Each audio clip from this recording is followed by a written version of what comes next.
Ah, shoot. Good morning. Good morning. Welcome to First Parish in Waltham. We are so Sound glad problem. you're here. Whoever you are, wherever you are on life's journey, you are welcome here. My name is Janet Riley. I'm your Finance Commissioner. My pronouns are she, her. I'm a middle-aged white woman with curly hair. Here are this week's announcements. We try to make our service as accessible as possible with hearing helpers and large print versions of our service materials available from our ushers. Our weekly newsletter is available on our website, and paper copies are at the entrances of the building. To receive an email copy each week, please speak to a greeter or usher. This morning, we are so pleased to be joined by Reverend Christana Wille McKnight as our worship leader.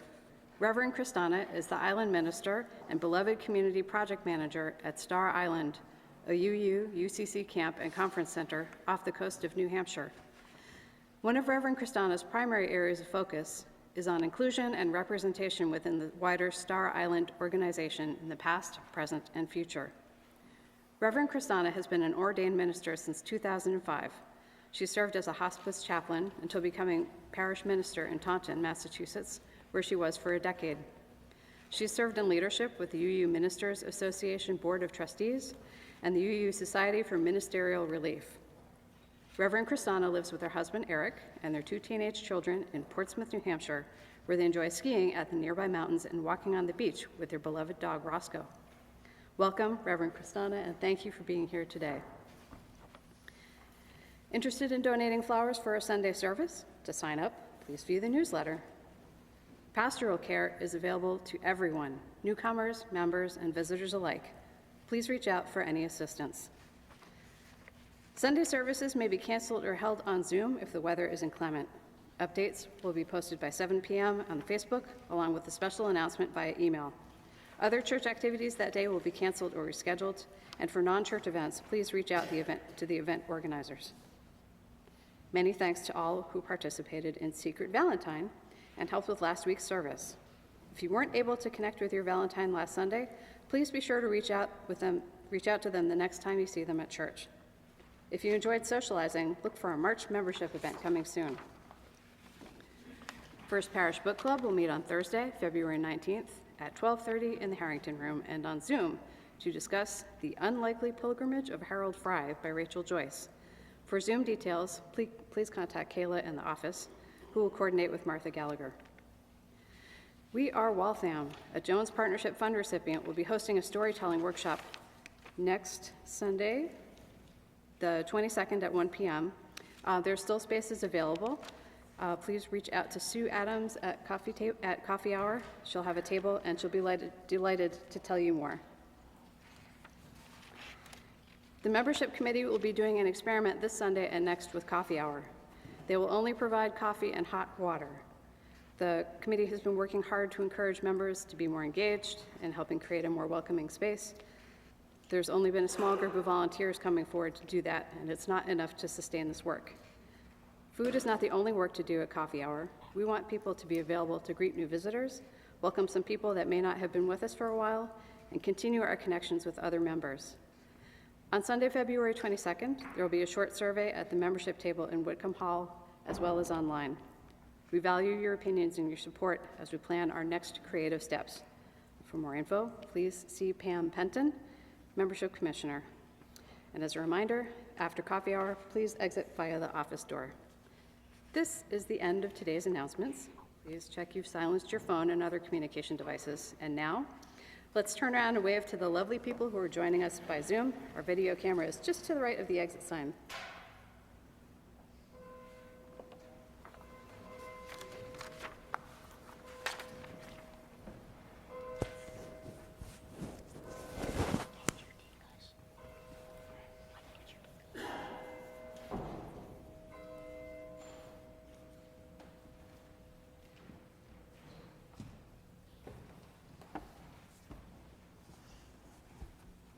Good morning, everyone. Yeah, come on over. I should have tested this. Can you all hear me okay? Yeah. Wonderful. Welcome to First Parish in Waltham. I'm the Reverend Christana Wille McKnight, and I am your guest minister here today, and I am so glad to be here with all of you. I am a white woman with short blonde hair, and I'll be 47 in 2 weeks. I want to extend today a special welcome to those of you who might be with us for the first or second time today, virtually or in person.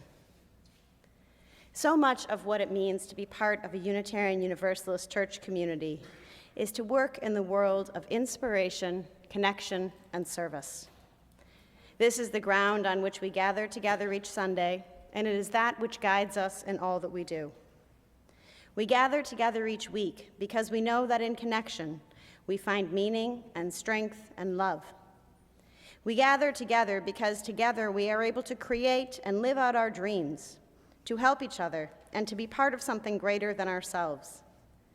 To love without exception is at the heart of our faith, and each Sunday we leave our churches with a sense of that hope and strength and love in a time of connection. None of us are alone. We are gathered here today. If you have been here 100 times, or today is the first time that you have entered into this sacred space or joined us online, you are part of this community. How you live, how you breathe, changes all of us. May we know that we are here together, in this moment, held by one another, and by love that passes all understanding. With that, I would like to invite Bee forward to invite us into and lead our chalice lighting.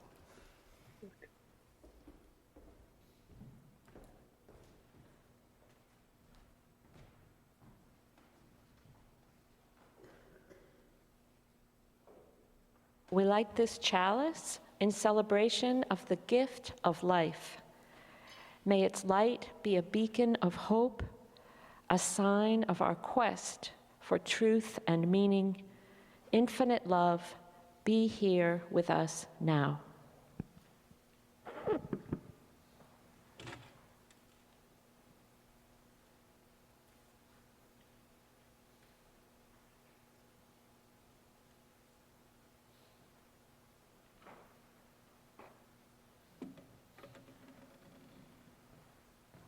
Thank you, Bee. Good morning. My name's Emma Campbell. I'm a white British female in her 50s, and I'm delighted to be with you this morning. As we prepare to sing our first hymn, number 346, in your greyish, bluish thing in front of you, I invite you to remember our wonderful service last week. We were enjoying singing together. And our first hymn, Come Sing a Song With Me, I suggest you find someone to look at to really enjoy this song. They might be across the room. You can give them a wave. You could have somebody in mind that you'd like to invite to join you on this journey. But will you please rise in body or spirit as you see fit, or dance in the aisles, or just bathe in the sound. Hymn number 346, Come Sing a Song With Me.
My pronouns are she, her.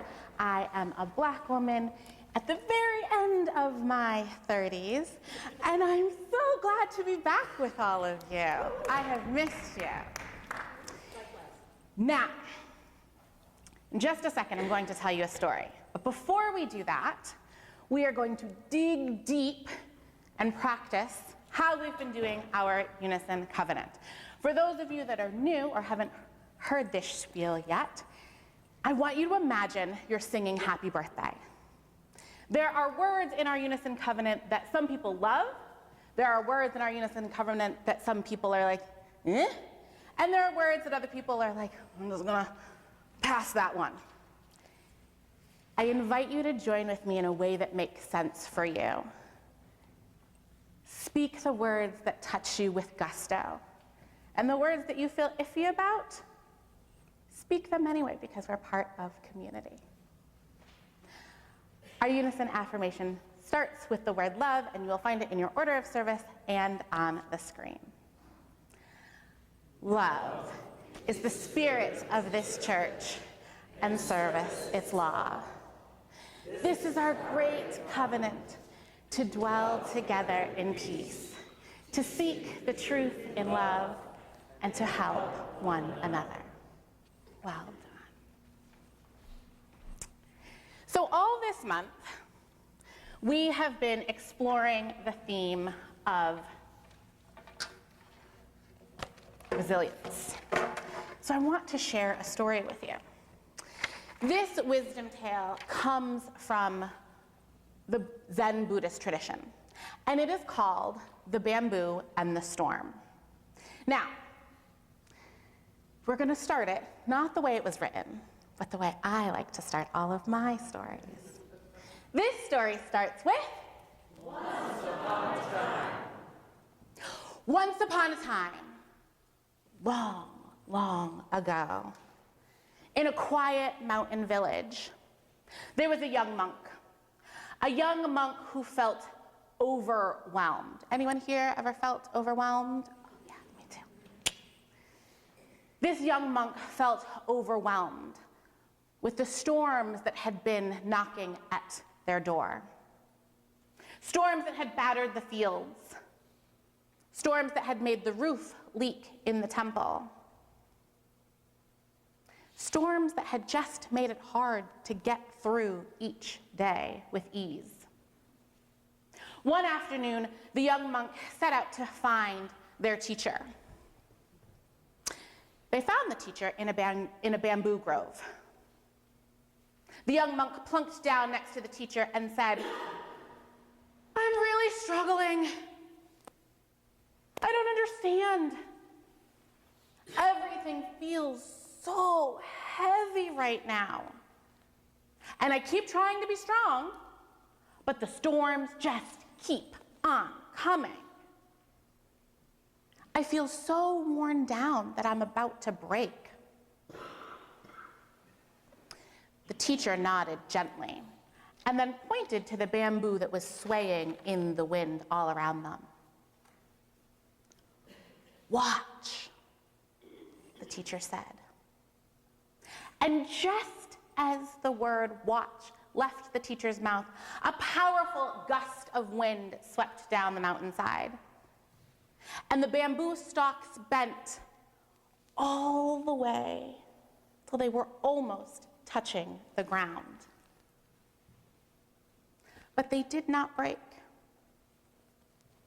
And when the wind passed, each in their own time rose again, tall and steady. "You see, my young friend," the teacher said, "many people think resilience means standing firm against every challenge. But the bamboo teaches us something different. It does not resist the wind. It bends, and then it rises." The teacher brushed aside the leaves and revealed small green shoots pushing up through the soil. "Look at this one here. Only a few weeks old, yet already reaching upward. It doesn't worry about the storms that are coming or the ones that are here. It simply keeps growing towards the light. The young monk touched the tiny stalk and felt its surprising strength. "But teacher," the young monk said softly, "what if the storm is too hard? What if it's too much? What if it's too strong? What if we bend so far we can't rise again?" The teacher placed a hand on the young monk's shoulder. "Oh, young one, that's when we rely on the grove." The young monk looked around and suddenly realized what they had missed before. You see, the teacher explained that all the bamboo was connected underground. Even though each stalk stood on its own, above the surface, the roots were intertwined with each other. When one stalk is weakened, the teacher said, the whole grove jumps in and helps hold it up. You see, my young friend, resilience is not a solitary path. It is a path of connection, just like this grove here. And as the wind blew once again, the young monk watched as the bamboo moved together, swayed together, bent and rose in its own time, but together. And something shifted inside of them. A sense of strength that he realized was not just their own, but shared. "Thank you," the young monk said. "I feel better now." The teacher smiled. Storms will come and storms will go, but our community will help us rise. The end. Now, that might be where the story ends, but I wouldn't be me if I ended there. So, here is your challenge, if you choose to accept it. Today, tomorrow, next week, 2 months from now, a year from now, if you want to extend the challenge. What grove are you a part of? Whose roots are yours intertwined with? Who can you count on when you bend and need to rise? And who can count on you when they bend and need to rise? Now, with that, I would like to invite you to join in our next hymn, which is, I have to look it up because I don't know. It's 169, "We Shall Overcome," found in your teal hymnal.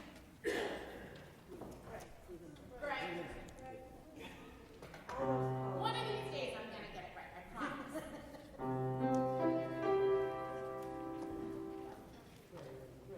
Great. Please rise and body your spirit. Watch out.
Good morning.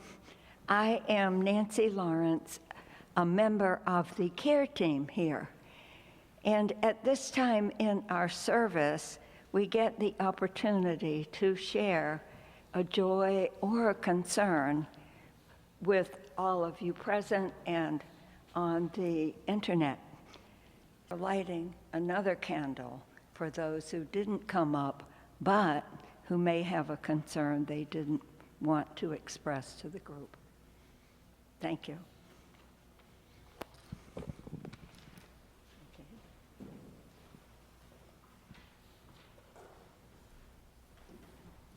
I can put it.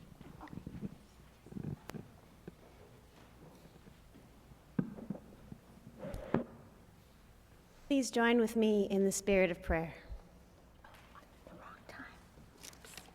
We lift up all of these prayers, these joys, these concerns, these words that make up life as we are living it today.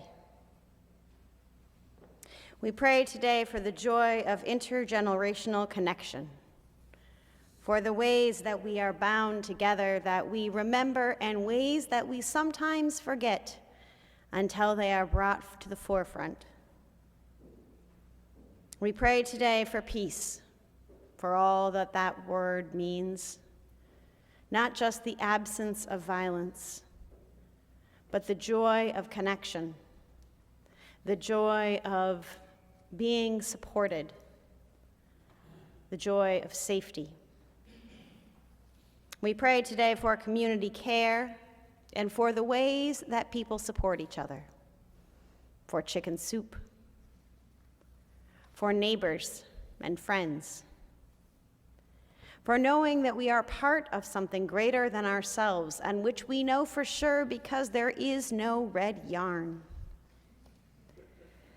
We pray today for all of us who remember that we are part of something greater than ourselves, the deep gratitude that binds us.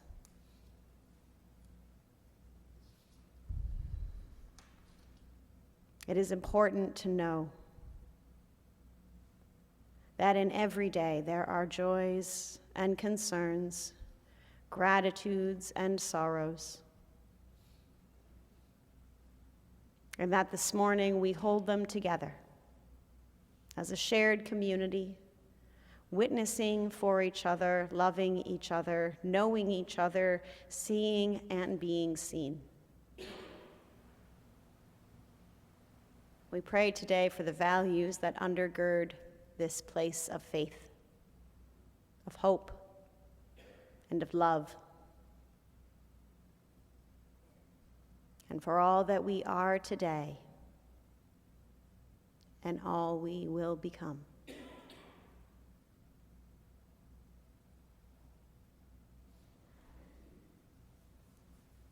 Amen.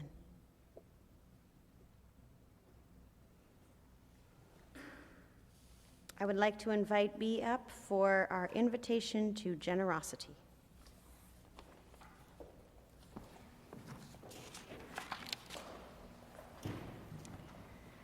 We are living in a moment that future generations will read about in their history books. These are not ordinary times. They are tender, complicated, and full of challenge, and also full of possibility. Resilience is not just about surviving history as it unfolds around us. It is about choosing how we will show up within it. It is about tending our spirits, strengthening our community, and living our values in real and tangible ways. When you give to this congregation, you are investing in resilience. You are helping create a spiritual home where we can gather to reflect, to grieve, to hope, and to act. You are supporting a community that nurtures courage, compassion, and justice, not someday, but right now. As we receive this morning's offering, may it be an expression of our shared commitment to living fully in this moment together. Let us generously give and gratefully receive this morning's offering.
Our reading this morning is written by Professor Isaac Tranef, and he is a professor at Metro State University in Minneapolis. This was written about 6 weeks ago. Nonviolence has quickly become a key part of the story in Minnesota, too. Because it is often conflated with peaceful protests or overshadowed by anti-ICE activism, nonviolence has largely gone unnoticed in media coverage. What's happening cannot be reduced to an exercise of one's First Amendment rights during a formal protest or the frequent scuffles at the Whipple building. Nonviolence names a more subversive response to the spectacular violence unleashed by the armed, masked men in our parks, schools, places of worship, and bus stops.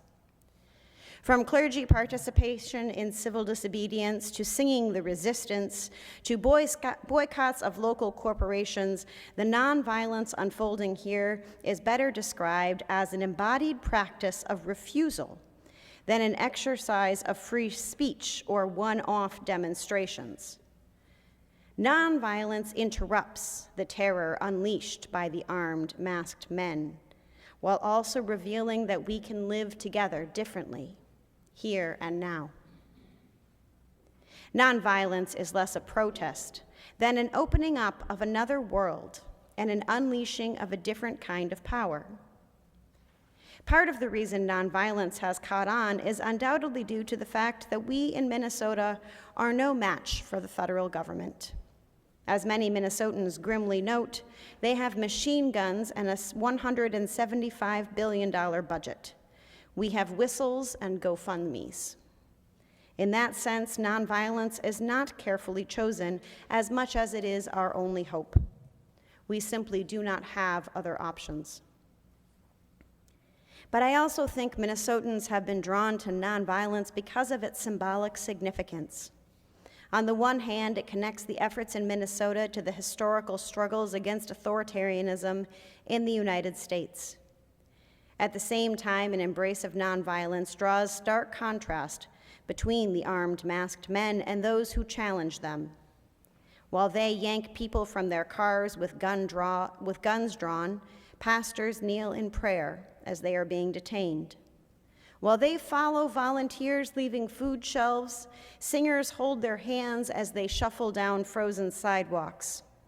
While they shoot constitutional observers in the back, old ladies stand, sometimes for hours, in Target checkout lines waiting to return their single container of salt over and over and over again.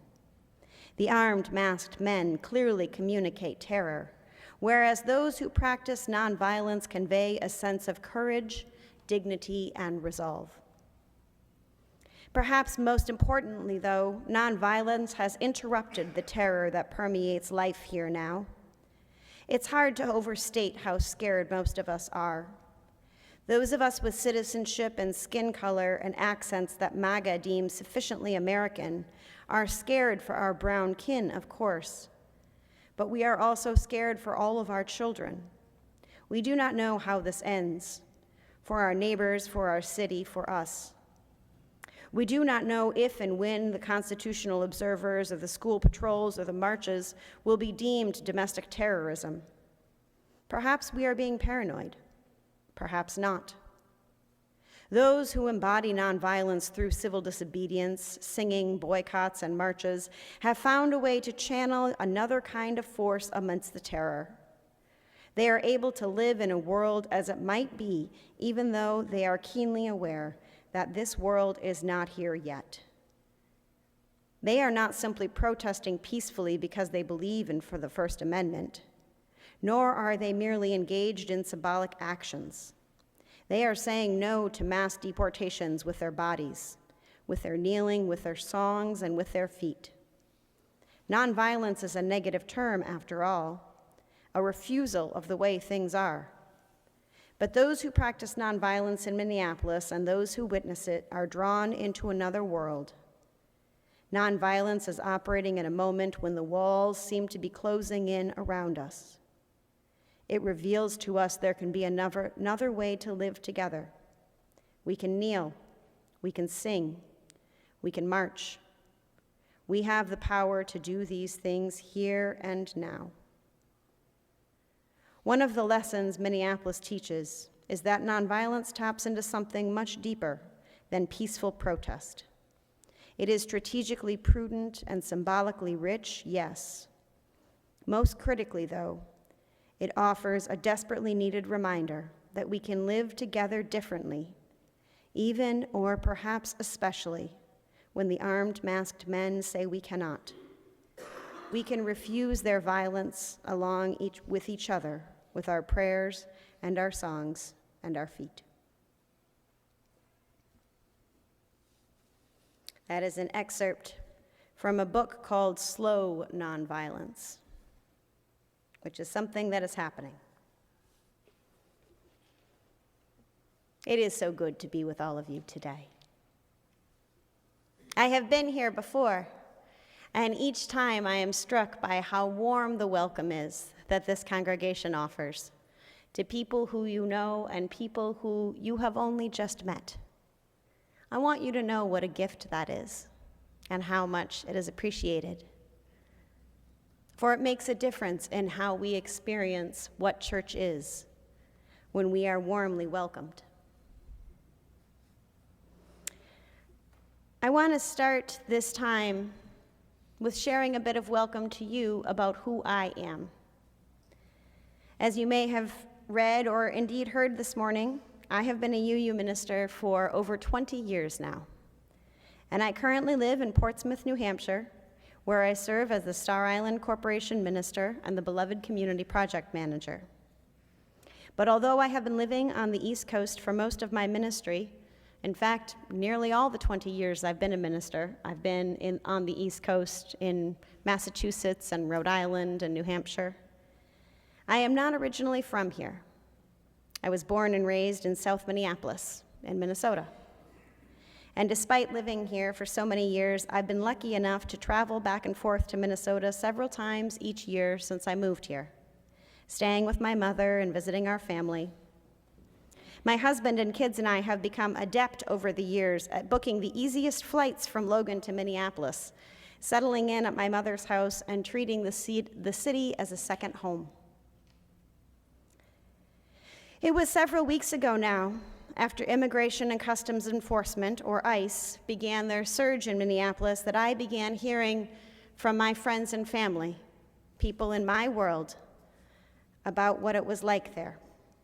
One friend, who I was in Sunday school with at the Unitarian Universalist church that I was raised in Minneapolis, is now a high school teacher. And he had a student kidnapped by ICE on their way home from basketball practice. My cousin's favorite restaurant closed indefinitely. He wrote me in a furious text because the family who ran it had to go into hiding in their own home, unable to go outside for fear of being taken. Another of my relatives got a concussion from ICE after she was blowing a whistle in her neighborhood, and the federal agents knocked her to the frozen ground with such force that she blacked out. My mother and her neighborhood book group have not been called yet to whistle, but rather have organized to watch over the bus stop where the high school students who are being picked up and dropped off come to on their way to South High School in South Minneapolis. Many of those students are Somalian, and my mother's neighbor, Kathy, has seen ICE twice now hovering around the bus stop, to her indignity. The book group quickly organized, and now all of these people take turns going in shifts for the 6 a.m. pickup and the 3:10 drop-off. My mother's neighbor, Kathy, brings cookies for the afternoon shift. And all of these women, most of whom are in their 70s, now carry whistles with them everywhere they go, and cell phones for recording anything. They are serving as bodyguards for children who are juniors in high school. I started hearing about these things from my friends and family before it became news in such a way that it was. And I started to wonder if I should just go. It started to sound like something I couldn't recognize, something that I had read about in history books, people darting from building to building so that they don't get caught. My mother having to stand guard over a 17-year-old. I somehow imagined this couldn't be real. I was raised on 47th Street in Minneapolis. And it was just a few days after I said to my mother, "This can't continue," that Renee Good was killed on 38th Street, a few blocks away. And that's when everything came out in a way that was different than it had before. When it became clear on a national level that the federal government was killing people. And it was a few short days after that that all the clergy in the country received a call from an organization called March, which is an interfaith group in Minneapolis that originally began working together in the 90s to help build momentum for same-sex marriage. And it's a group that has come together off and on with the different religious professionals in the area when the time has called them to. And they've maintained those relationships even when they are not in a time of deep need. And they had come together several months ago, understanding what was happening in the city. And after Renee Good was killed, they put out the call and our denominations forwarded it on. The National UU office, the National UCC, the justice arms of the Methodists, the Presbyterians, the Reformed Jews, Quakers, folks from all sorts of religions. Because our colleagues said, come to Minneapolis and help us. It wasn't a hard choice for me to make. Just a few minutes after I got the call, that had come through our UU ministers networks, I was able to book the flight that I have done so many times before from Logan to Minneapolis, and called my mother and said, Mom, I'll be there in a couple of days. Oh, great, she said, I'll make some hot dish. It then became clear the rest of my family would need to get involved. The ministers needed places to stay, so we farmed them out to my aunts and uncles. More hot dish was made.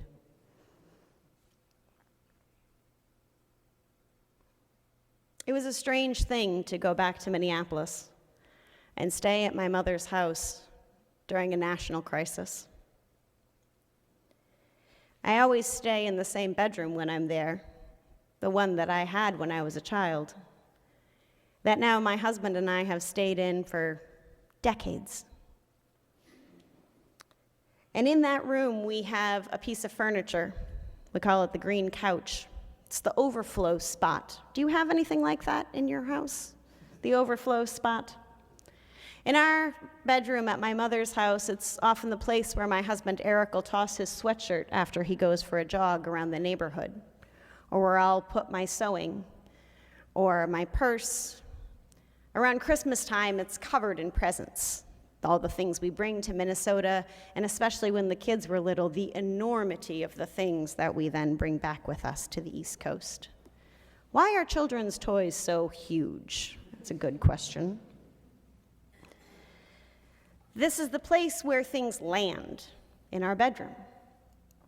And a few days into the clergy call, after I had spent some time with my colleagues and some time with my family, I was looking at this green sofa that has carried so much of my life and noticing some differences. One of the first things I noticed that was on the green couch was not the detritus of my husband's jogs, but rather my heaviest pair of ski leggings. The kind I don't normally bring to Minnesota, despite the fact that it's quite cold there. But when I'm usually in Minneapolis, I'm with my family. I'm indoors. We might go for a walk, but I don't usually need things where I'm going to be outside for a very long time. But one of the things that the clergy were called to do in this clergy call was protect our colleagues. Because the thing that's happening is that ICE is going around the churches and taking people. I can't use the word arresting because that implies that there's some sort of constitutionality or law that is being involved. They are taking people as they leave churches. And taking people when they are there for making food baskets. And taking people from worship.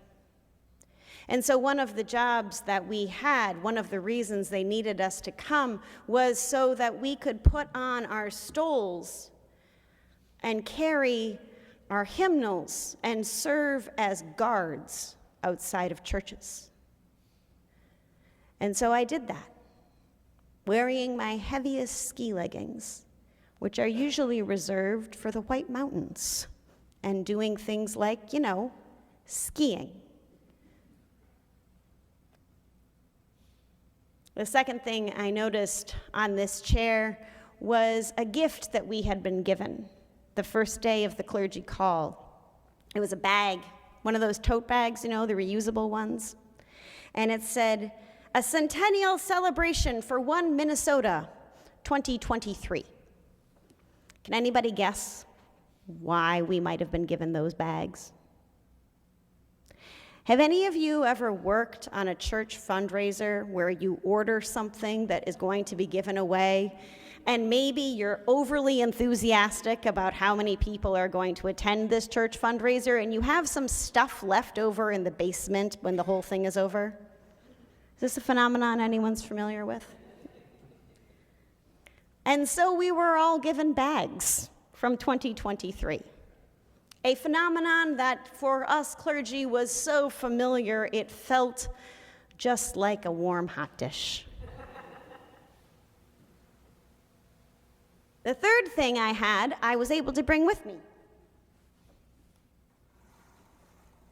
Where did it go?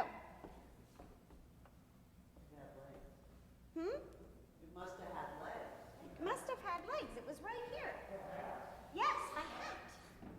Do you have my hat? No. I need it.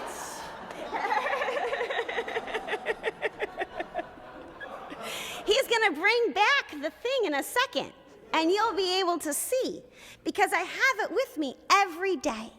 And I brought it with me to Minnesota, and I tossed it on my green sofa. And the reason I tossed it on my green sofa is because in addition to patrolling outside of churches, my hat, this is my everyday hat.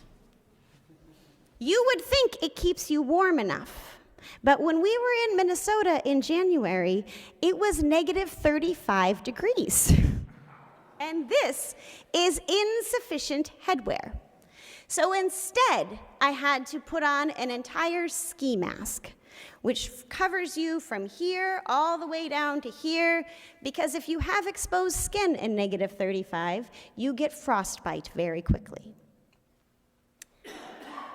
We marched that day in negative 35 when it was the coldest day in Minnesota in 6 years. And the coldest day in Minnesota tells you something. It was cold. It was really cold.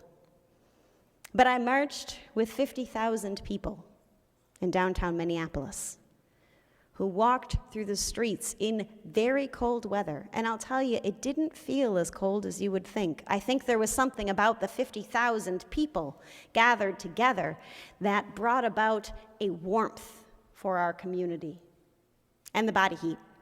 When you get that many folks, even outside, you literally keep each other warm. Another thing I had tossed on this couch was a notebook. A lot of what we did during the clergy call was education. They wanted us to know what to do in our own communities. They wanted us to learn from Minneapolis. But one thing that's also happening in my home city is that my colleagues are being tracked and targeted. And the things that we were talking about were not things that could be shared, so we couldn't bring in electronic devices, computers, cell phones. I had to figure out how to turn off my watch. I've never done that before. It was hard. Because we couldn't have our locations be known. We were in churches, and we couldn't have our locations be known because it was not safe. And so we had notebooks and pens and pencils, the good old-fashioned way. And for some of my colleagues that were in the higher risk conversations, they also had to practice learning how to burn the notes quickly in their cars should they be pulled over, or swallow the paper and eat it. These are things that I have read about in history books. They do not conceive to me to be true. But I was sitting there in a church less than a month ago, hearing and seeing this happen right there.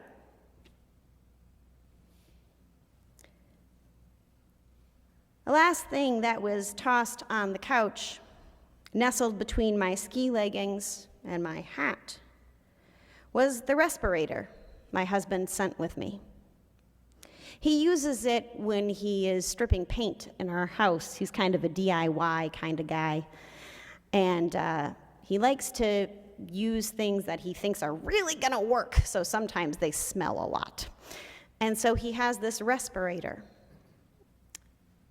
It's got these big filters like this.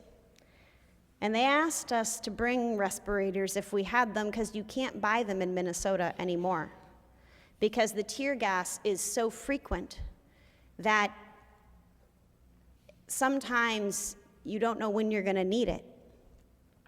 When we were walking on the streets that I have known my whole life, there were pools of vomit frozen in the snow, because when you breathe in too much tear gas, you can't process food anymore. And so I had this respirator that I didn't have to wear while I was there, but had to bring with me. I look like something out of Star Wars with that thing on. Big and heavy.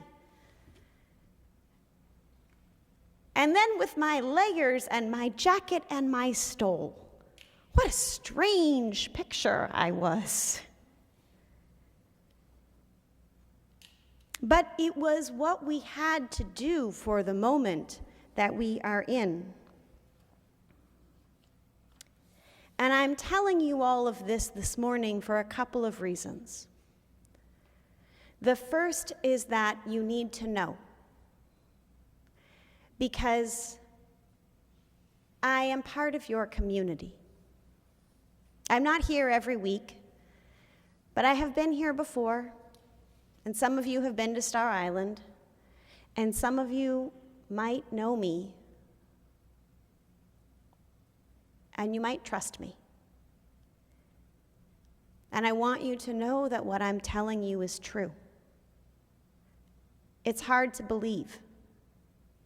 It's hard to understand or conceive of, but it is what is happening. I've read books about Berlin in the 1930s.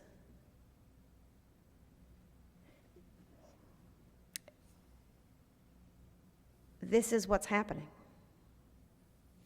Today is February 15th, and we are on the 4th day of being told that ICE is going to leave Minnesota, which is a small section of relief for my family and friends and people who are part of this place that I love. Thus far, we have no evidence that they're leaving Minnesota. They're still doing all the same things they've been doing. And while I hope to God that they leave this place alone, that does not in some ways even make me feel better. Because if they leave this place alone, where they have learned how to take care of each other, where my mother is already got going to the bus stop in her schedule, if they leave this place alone, where do they go? Because nothing has changed so that the federal government will not keep doing this. Nothing has changed so that they will not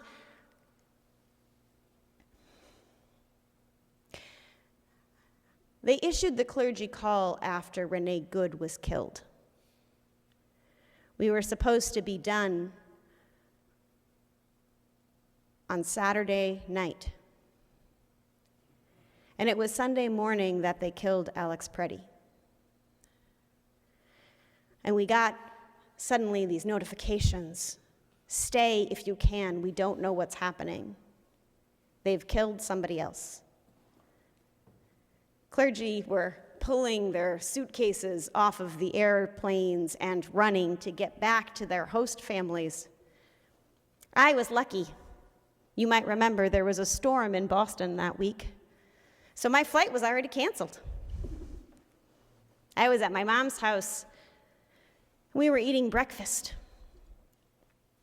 when we got the notification. And we just turned on the TV and kept watching.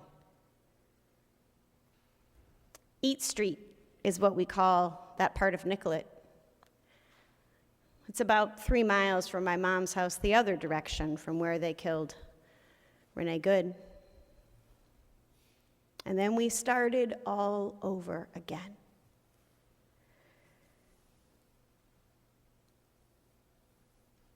I want you to know one of the things that I learned in Minneapolis. Not just what I learned from what I saw and what I experienced and what I felt in my soul, but an academic truth. I mean academic like history, which is that the United States today is in an essential moment of transition. And as we speak, there is an attempt by those in power to create an authoritarian and fascist government. This is not a secret, but it is something we do not always state as clearly as we could.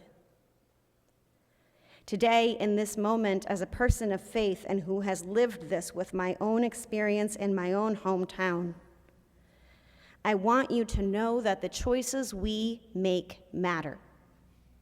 The choices we make individually and collectively for the next 10 to 12 months will decide the future of this country for generations to come. One of the learnings that the clergy were given in Minneapolis during this call was that there are some very clear authoritarian playbooks that have been used year after year and generation after generation. These playbooks helped put Viktor Orban in power in Hungary. They have helped maintain Vladimir Putin in Russia, and they have supported countless regimes in the past 100 years. There are many things that are in these playbooks, but one of them is that one of the few things that stops authoritarian takeover is sustained strategic resistance. While Waltham is not today Minneapolis, I assure you beyond a shadow of a doubt that there are ways that this regime is trying to take hold in this place, in this time, right now. And I am asking you to put your faith in action. There are ways for everybody to take part. Just ask Kathy, who's making her cookies every afternoon. There are ways to find a lane and get in it and stop this as best you can. I don't know if it's going to work. I don't know what's going to happen. But I do know that this is the turning point, a turning point. Because history doesn't lie. And we can see these patterns over and over and over again. And we are in them now, right now. It is called the authoritarian window, where it takes between 18 and 24 months from a time an authoritarian tries to take power to whether or not that window is closed or is forced open by the people where they are. We are about 10 months in right now. A lot has happened.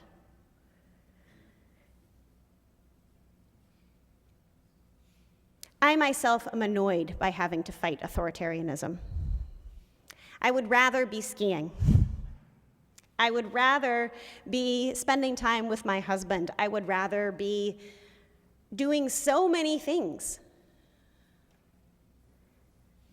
But this is not a time where we get to make that choice.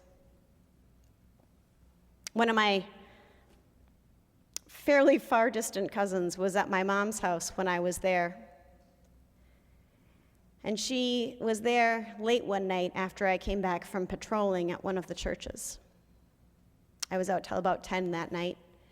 They needed clergy at the murder sites because we were trying to help people stay calm as folks would come by and try to get people riled up. And she said, "Aren't you afraid you're gonna get tear gassed and hurt? That they're gonna throw you in a car and we're not gonna know where you are?"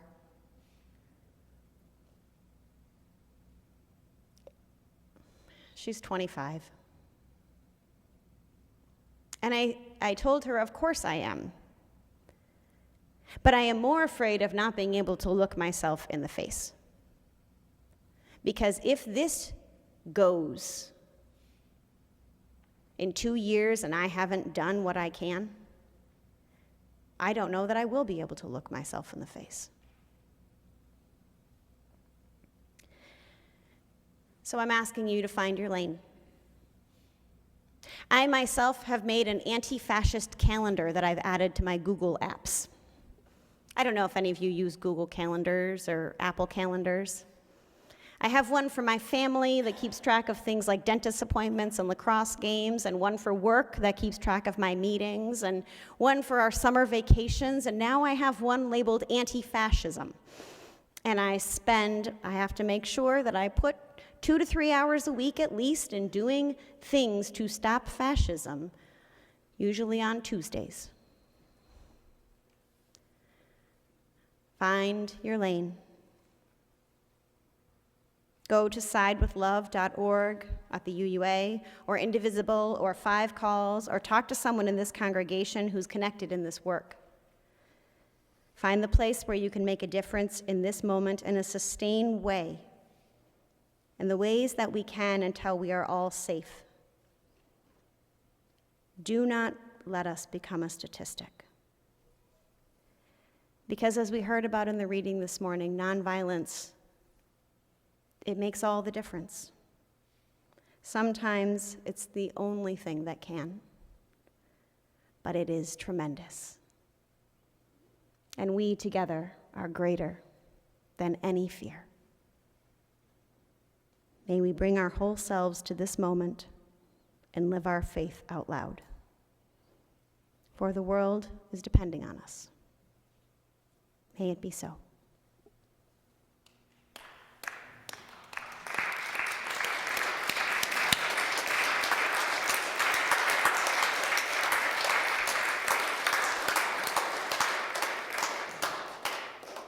Please rise as you are able and join in our next hymn, Fire of Commitment, number 1028 in your teal hymnal.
Be the light.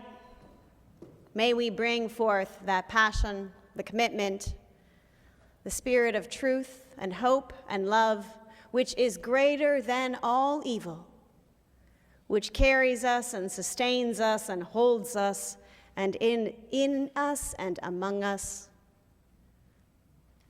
today and always. May we go forth in peace.